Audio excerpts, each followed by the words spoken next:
smile, John. Good evening. It's Thursday, September 25th, 2025. It's my pleasure and my distinct honor to be speaking with a national treasure, Mr. John J. Jeckovich. How are you doing today? Very good, thank you. You're looking quite well. I heard you went to church today. Huh? Heard you went to church today. Yeah. That's so nice. You're looking well. Got a haircut, got shaved. It's all doing good. Wow.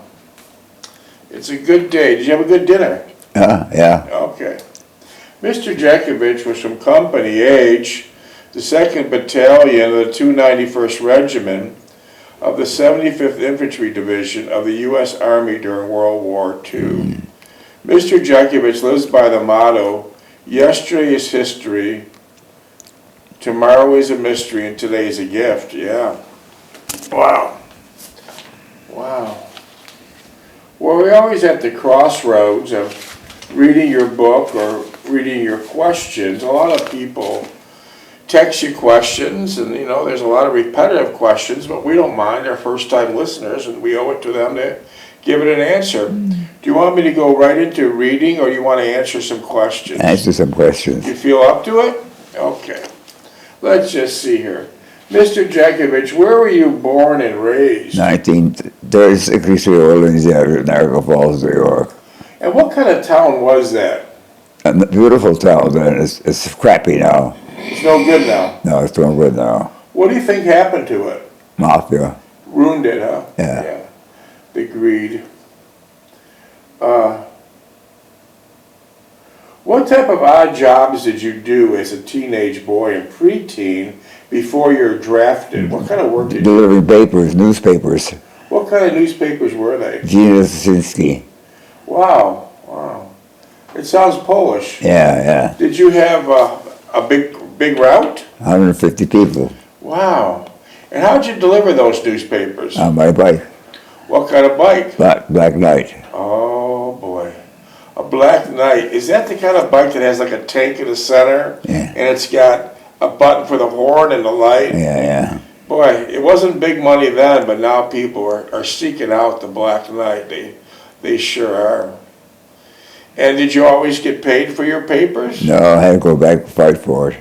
You had to fight for your money. Yeah. 11, 12-year-old boy. What would they say? I mean, you gave them the paper for the week. What would they say to you? He said, I'll pay you next week. Wow, sounds like the story today. Sounds like the story today. I'll pay you next week. Yeah. Or I paid you last week. Yeah. Yeah. Just trying to get out of it. Nothing changes. We just try to collect some rents on some tenants on the 2nd or 3rd of this month. And it was kind of a similar situation. We went to the tenants because they're habitually late, and they said, hey, we had the money on the 1st, and now it's all spent. Yeah. So even 100 years ago, people were fighting for money. Wow, when will this nonsense will ever end? Well, they're all Polish people, I take it. Yeah. All legal immigrants, I take it. But they're great cooks. Did they have a beautiful aroma in their halls when you delivered? Some of them. Some were, well, how were the other ones? I don't didn't taste so good. You had to run in and run out? Yeah, I can run in and run right out. Did you say you had to close your nose? Yeah. Did your mother also subscribe? Oh, yeah. She was an obituary. So your mother only read the obituaries. Yeah. Mr. Jeckovich, this is where the book began, when his father died at aged 39 years old, working 3 jobs to give this man and his family a better life. He was a legal immigrant. Came through Ellis Island. Dotted every I, crossed every T, came to this country illegally. And him and the other Polish and the Italian immigrants built New York State brick by brick by brick, board by board by board. They're hard-working people. 3 jobs. No one offered them anything, and I assure you, they wouldn't take any handouts. That's not how it works. So they're hard-working people, not like the illegal immigrants today They're not here to work. They're here to work the system. And they've done a pretty good job of working the system. So the book begins. How many pages?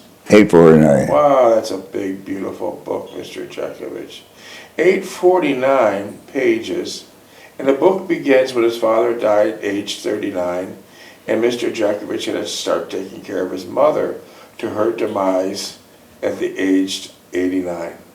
And that's all the book is about. 11-year-old boy, all the way to the end, taking care of his mother.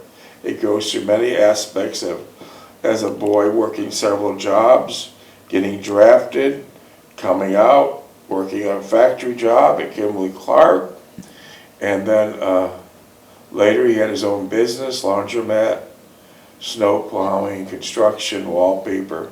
He was always busy working.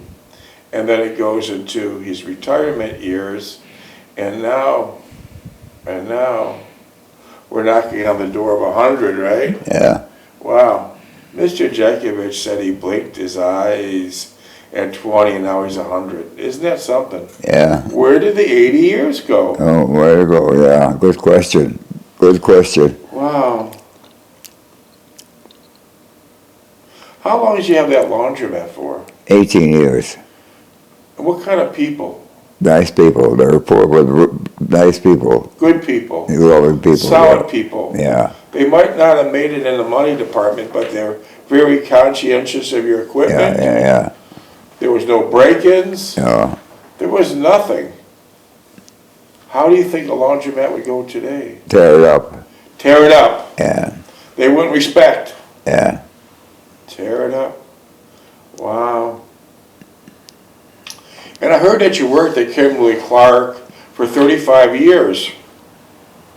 And the tires of your automobile never hit that parking lot. How'd you get there every day? Walk.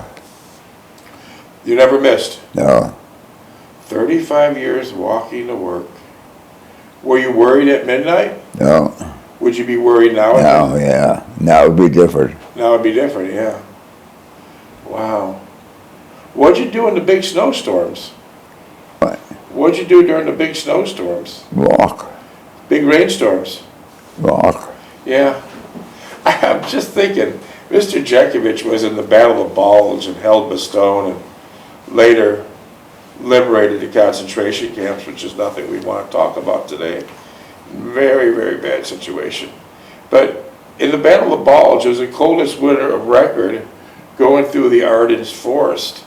Waist-deep snow, very, very cold. And I imagine that was much worse than the Niagara Falls winters. Oh, yeah. Right? Right. That was much worse Yeah. than the Niagara Falls winters, right? So that wasn't bad for you. But you went from 20 to below in Bastogne, in the Battle of Bulge, 21 minutes. to Kimberly-Clark, which was very, very hot, right? 120. 120. Man, that must have took a while to adjust. Holy cow. What exactly did you do there? Right. What did you do at Kimberly-Clark? Make paper. You made paper? Roll paper, yeah. Printing paper. Oh yeah, Both sides of page. we got text messages a few months ago from people that you worked with that were much younger than you, and that they said you were their mentor. You taught them how to make paper, and you never talked about the war until 2 years ago. And when they found out that you were a World War II hero, they responded and said, "We knew there was more to that guy than just being a paper maker. Now they know there was much more to that guy than just a paper maker. He was a World War II combat hero. Shot in the shoulder by a sniper. Beat up.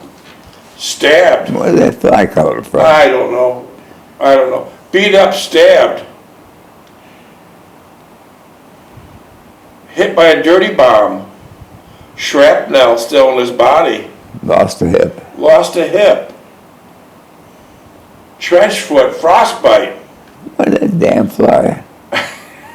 Trench foot, frostbite. He's been through it all. Yeah, that damn flies. Where are we outside? This fucking studio, I pay enough money for rent. Where is there anyone working in this damn place? Did everyone leave? No, everybody's gone. Everyone gone. Why do they need 4 or 6 people to run this studio? And I got a damn fly in there, at least the money I can pay. They just get a fucking fly swatter. I mean, we're getting changed around. Yeah. Hey, you want a coffee? No. You want a crumpet? Nothing. Okay, let's get back to where I was. Screw the fly. They all go for a cigarette break or a coffee break all at the same time. They must have been former government workers, that's all I can say. That's okay, they're nice people, we'll let it be at that. So, Battle of Bulge was very cold. The coldest winter record in the Arctic forest. And then from there, you worked at Kimberly-Clark. Yeah. But it didn't end there, you just didn't work at Kimberly-Clark, you had a snow plowing business. Yeah. You opened up laundromats, you did wallpaper. Yeah. Construction. Yeah. Electrical. Oh yeah. You went to Trot Vocational to learn electrical trade yeah. before you got drafted. Yeah. Do you remember who your teacher was? Dressel. Damn, you have a good memory. Didn't you say later he worked at Kimberly-Clark with you? I came in to work on the summertime. It's for extra money. Yeah. I see. That's a good point. Wow. This is amazing. This is absolutely amazing. Would you ever consider moving back to Niagara Falls? No. It's a dead city. Uh-huh. How long have you been retired for? How long I retired? Yeah. 1980. Holy boy. You've been retired for 45 years. Yeah. You beat the system. Yeah, I beat the system, yeah. Beat the system. Most people retire at 64, and they're pushing up daisies at 65. You're living, a stone's throw from the beach. Do you enjoy the beach? Huh? Do you enjoy the beach? No. In 45 years, how many times have you been to the beach? Once. How come? Too much sun. You don't like it? Okay, I understand. I understand what you're saying. Wow. 45 years. You beat the system, man. You beat the system. You really did. Beat the system. Wow. 17 and a half. When you got drafted, what branch of the military did you fight in? What? When you got drafted, what branch of the military? Army. Yeah. Yeah, that damn fly. Let's get a bazooka and blow up the office for a fly, What do you do? Fly's a fly.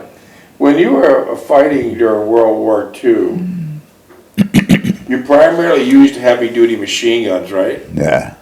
What caliber was that? 30 caliber. Pumping out 2,000 rounds a minute?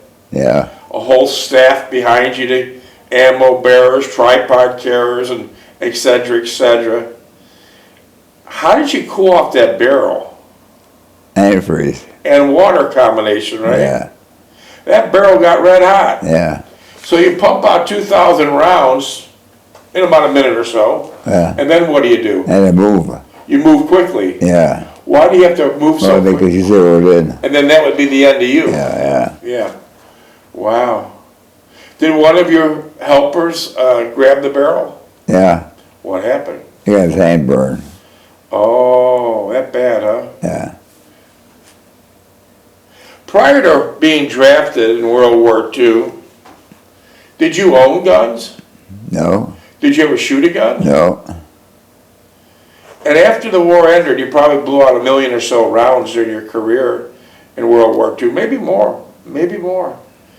After the war ended, did you ever buy a weapon? No. Never. That's very interesting.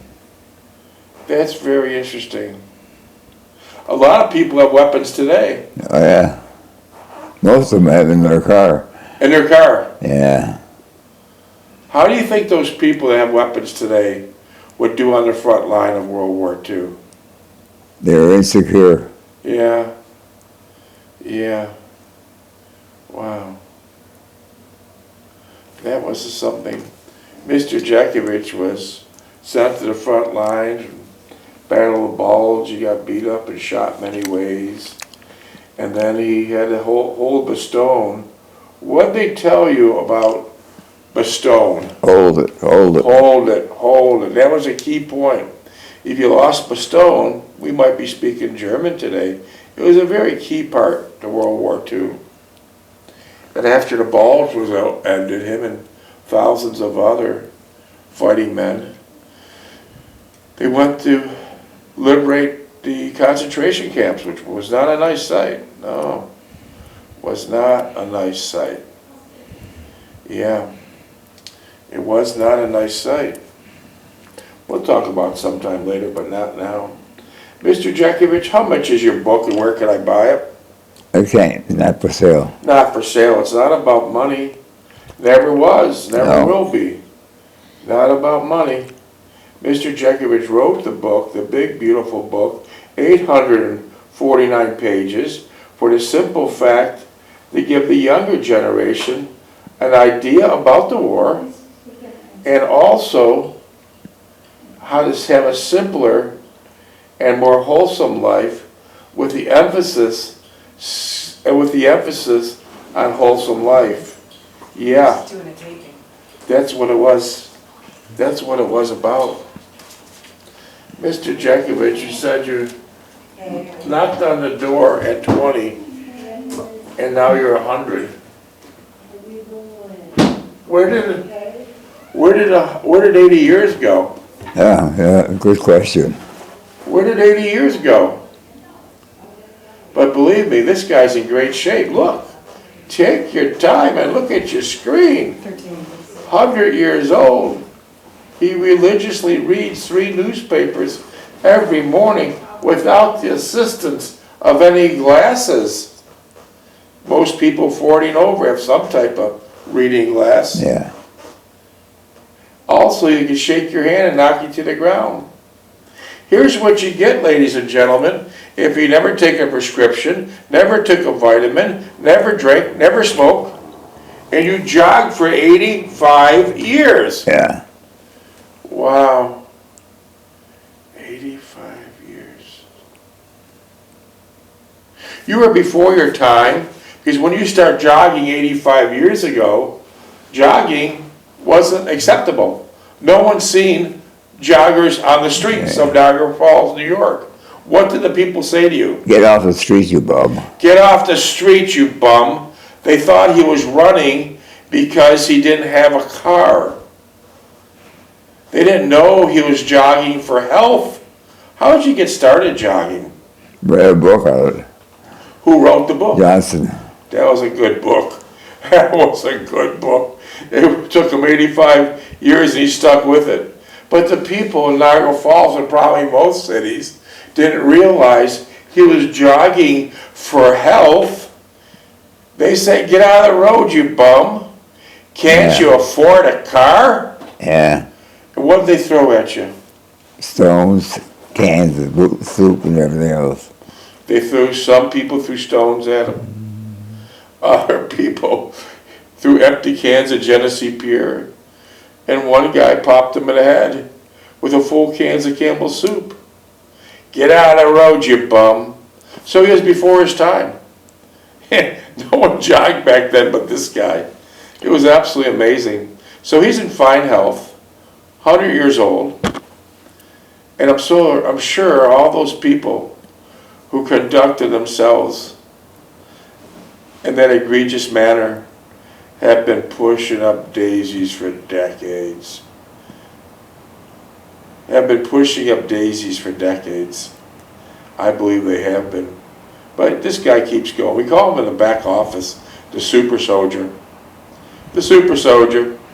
He just keeps going. He really does. So Mr. Jeckovich said he blinked his eyes at 20 and now he's 100. I believe every word of it. Yeah. Listen, boys and girls, it's a short dance around the sun. It goes by quickly. You're only visiting this planet. It's a short dance around the sun. And this man's proof of it. You know, life is very strange. You arrive here with nothing, yeah. You come to Mother Earth with absolutely nothing. And then you spend your whole life chasing everything. I want my kitchen remodeled. I want a bigger house. I want a fancier car. I want designer clothes. Oh shit. What a joke that is. What a fucking joke. I want a Rolex watch. Yeah. Yet my $80 cell phone keeps better time. You'll be chasing everything during your lifetime. But Mr. Jeckovich, have you ever seen a hearse pulling a U-Haul trailer? No. I haven't. I haven't. So when you leave, you're going to leave with absolutely nothing. So here's the important part. Make sure your soul gains more than your hands. Make sure your soul gains more than your hands. Yeah. Yeah. Mr. Jeckovich, you are too young to be fighting in Pearl Harbor, but do you remember where you were on December 7th, 1941? Skating on Jill Creek. What were you doing? Skating on Ice skating on Jill Creek. Yeah. I'll be damned. And then what did your mother tell you? He says, you'll be going pretty soon. She was right. Your mother was tough, but she was very loving, right? Your mother was tough, but she was very loving. Yeah. If you had a choice when you got drafted, would you pick Europe, the Pacific, or North Africa? Oh, Europe. You didn't want to be involved in the Pacific. No. You didn't want to be involved in North Africa. Oh, no. No Russian front. No. Europe, yeah. How'd you feel when you left that house on Orleans Avenue? Would you take a bus to someplace, to the camp, or did you take a train? How'd you get to the basic training? Basic training. From Bus. Orleans Bus? But how was your thoughts? What were your feelings then when you got on the bus as a teenage boy? I was curious about what I was going to wind up with. You're wondering where you're going to wind up. Because there was three choices. Pacific? Huh? There was three choices. Pacific, North Africa. They didn't give me a choice. They just But said, there was, you could have went to three places. yeah, And you wanted to go to Europe, right? yeah. You didn't question it. When that draft notice came, you just said, I'm I just going. went, yeah. You just I went. thought I was going to the Pacific if they sent me to the Pacific. We just went, right? Yeah. But isn't it ironic, after you beat the Germans in the Battle of Bulge and in the European theater, you and all the other guys were saying, the war is still raging on in the Pacific. You're saying, am I going to be sent there next? Yeah. I survived Europe. They kept it right over there. Yeah, but you didn't go. No. You were lucky. There was one soldier that wanted to go. Patton. General Patton, he wanted to go. Once that war ended in the European theater, he said, I'm going to the Pacific. Unfortunately, God had other plans for him. He got in an automobile accident, civilian, and he passed away. He passed away. 6.5 minutes. But an interesting side note, if you ever see real life pictures of Patton, he was in World War I, he was in World War II. During World War II, Patton was only in his 50s. Yeah. And he looked twice his age. Yeah. He was beat. Yeah. He was beat. That's what war will do to you. War is very cruel and mean in every aspect that you could possibly imagine. So keep in mind, there were 16,400,000 young boys and girls that participated in World War II. Now we're down to less than 4,000 infantry fighters like Mr. Jeckovich, are all in their hundreds. And we're losing them at a rate of 200 a day. So do the math. Any questions you have for Mr. Jeckovich, text him at 407-366-0000. It's interesting, your brother enlisted and he had a pretty easy job. What did he do? Jason recruits how to drive Jeeps. Teaching recruits how to drive Jeeps, never left New York State. Did he have some type of special driving ability? Yeah, he hit a fire hydrant. Jesus, you have a great memory. But here's what it's all about. Here's what it's all about. Back then, things were different than today. When you enlisted, you could get a little bit better of a position, like his brother got. But Mr. Jeckovich was drafted. Why did you not enlist? I was taking care of my mother. So Mr. Jeckovich dragged it out as long as possible, and he took the draft notice, because if he would have enlisted, he wouldn't have much time caring for his mother. But as a result, by being drafted, you don't have much opportunity. You're going to go on the front line, and you have about a 60% chance of being killed. So that's why he waited. He took the sacrifice to be longer time caring for his mother. You know, they call this the greatest generation of all time, and I firmly believe it. And I'm reading Mr. Jekovich's book twice. You can listen to the book for free. It's all on his YouTubes. There's probably over 600 YouTubes. We started from page 1, and we worked our way all the way down to 849, and then we brought it around again, and now we're on page 280. But it's amazing that these young boys and girls of the time had something, but I don't see too much today. They were very patriotic, number one. And number two, they had great empathy. And empathy is the glue to civilization. Empathy is the glue to humanity. Without empathy, you're nothing. You're absolutely nothing. You're not a human being. So Uncle Sam told you to go, and you went. Yeah. You didn't question it. Yeah. You didn't try to find a way out, saying you had flat feet or some other nonsense. Yeah. You went. Yeah. Got shot up, got injured in many ways, but you went. You went. Clint didn't go. No.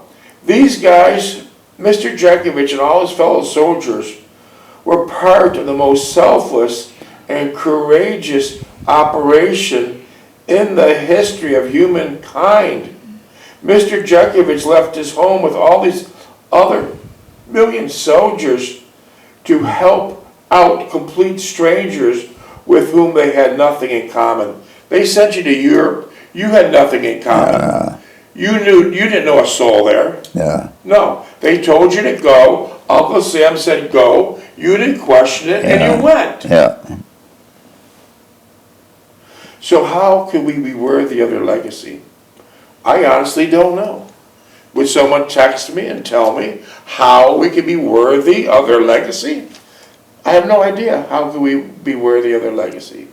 Text me at 407-366-0000. 1.5. Wow. Did you bring back any war souvenirs? No. Well, that knife, that jack. What knife? That little jackknife, silver knife. Where is it now? I don't know. Someone lifted it? Yeah. Did you bring back your uniform? My uniform? Yeah. No. You didn't bring back a uniform? What they issued me, I brought back. And where's that? In the closet, I guess. How about V-mails? How many V-mails did you send your mother? 150 of my mother. Could you give us an idea what they said? Yeah. Tell us what they basically said. Right? The V-mails. Tell us what the V-mails generally said. They were censored. They censored them. Oh yeah. And what kind of communications were you giving to your mother? Just hello and I miss you. Yeah, yeah. And you sent home all your I used to write a letter every day. Every day. Wow. What a great son. And you sent home your whole paycheck every month, right? Yeah. Did that help them? A lot, yeah. That helped them, right? Yeah. Minutes? 25 seconds. That really helped them. They must have been very appreciative of your V-mails and your money you sent them every night. Yeah. Because you didn't need money in the war, right? Right? You didn't need any money in the war. No. So your mother needed it to survive. Yeah. Yeah. What a great son. I guess we'll pick this up again. All right, we got another one in the books. All right.